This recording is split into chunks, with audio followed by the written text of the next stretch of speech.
சென்னைக்கு வடக்கே சுமார் 10 கிலோமீட்டர் தொலைவில் அமைந்துள்ள திருவொற்றியூர் தேவாரம் பாடல் பெற்ற தொண்டை நாட்டு ஸ்தலங்களில் ஒன்றாகும்.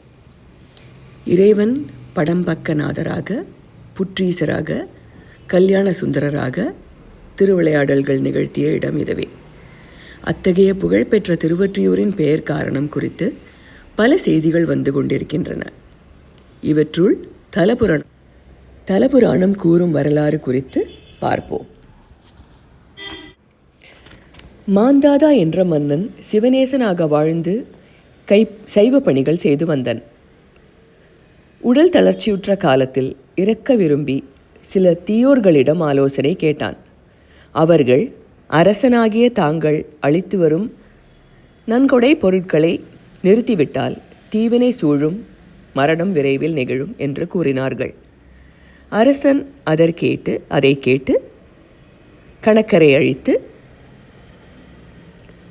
அழைத்து கோவிலுக்கு வழங்குவற்றை குறைத்து எழுதுமாறு கட்டளையிட்டான்.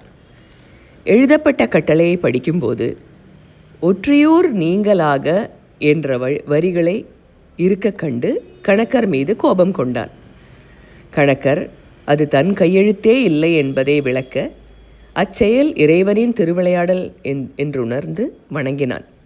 திருவொற்றியூர் வந்து நீராடி இளமை தந்த நாயனார் என்ற லிங்கத்தை தோற்றுவித்தான். இது எளிதில் முக்தி தரும் ஸ்தலமாகும்.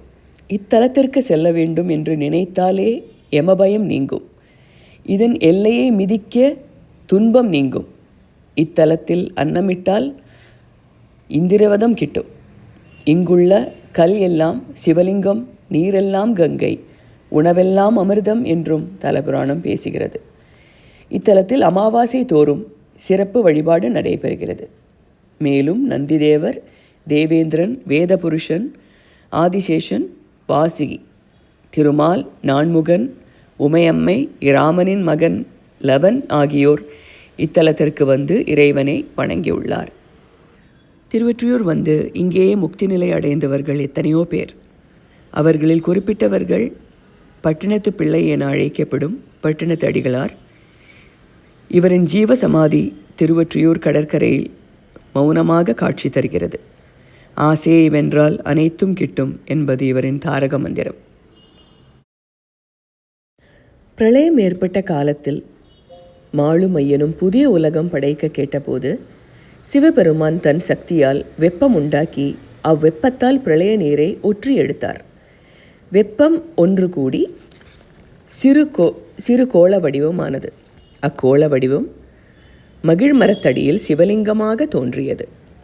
பிரளய நீரை ஒற்றி எடுத்தமையால் இத்தலத்திற்கு ஒற்றியூர் என்ற பெயர் உண்டாயிற்று என்றும் தலபுராணம் கூறுகிறது.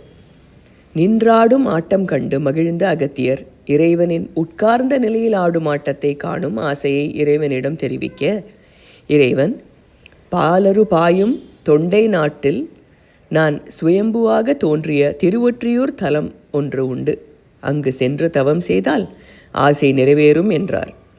அகத்தியரும் ஒற்றியூர் வந்தடைந்து நந்தி தீர்த்தம் உண்டாக்கி யோகம் புரிந்து தவத்தை நிறைவு செய்தார். நாள்தோறும் சிவபெருமானின் நடனம் கண்டு திருமால் அந்நடன காட்சி மனதில் தோன்றாது வருந்தி நிற்க, மாசி திங்கள் ஞாயிறன்று மக நட்சத்திரத்தில் ஒற்றியூர் வந்தால் எமது நடன காட்சி கிடைக்கும் என்று ஒலி கேட்டு மகிழ்ந்தார். திருமகளோடு ஒற்றியூர் வந்து திருமால் தவம் புரிந்தார். பிரம்மனும் இத்தலத்தினை வழிபட்ட பலம் பெற்றுள்ளார்.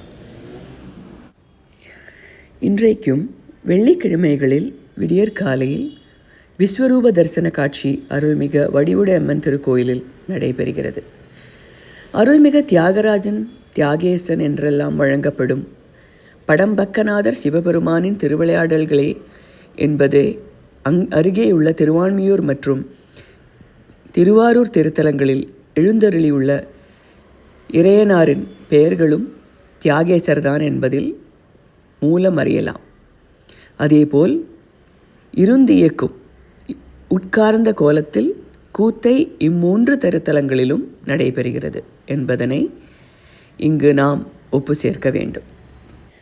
வந்தாரை வாழ வைக்கும் தமிழகத்தில் தன்னை தேடி வந்தாருக்கும் நல்லருள் புரியும் ஆதிபுரீசன் வடிவாம்பிகை ஆடும் தியாகர் இவர்கள் ஒன்று சேர்ந்து அருள் கூட்டும் இத்திருத்தலத்தை நாடி வரும் அன்பர்களுக்கு வல்வினையை விரட்டி நித்திய வாழ்வு பெறும் வகையில் எல்லாம் வல்ல எம்பிராட்டி அருள்மிகு திரிபுரசுந்தரியாம் வடிவாம்பிகை அருள் பாரிக்கின்றனர்.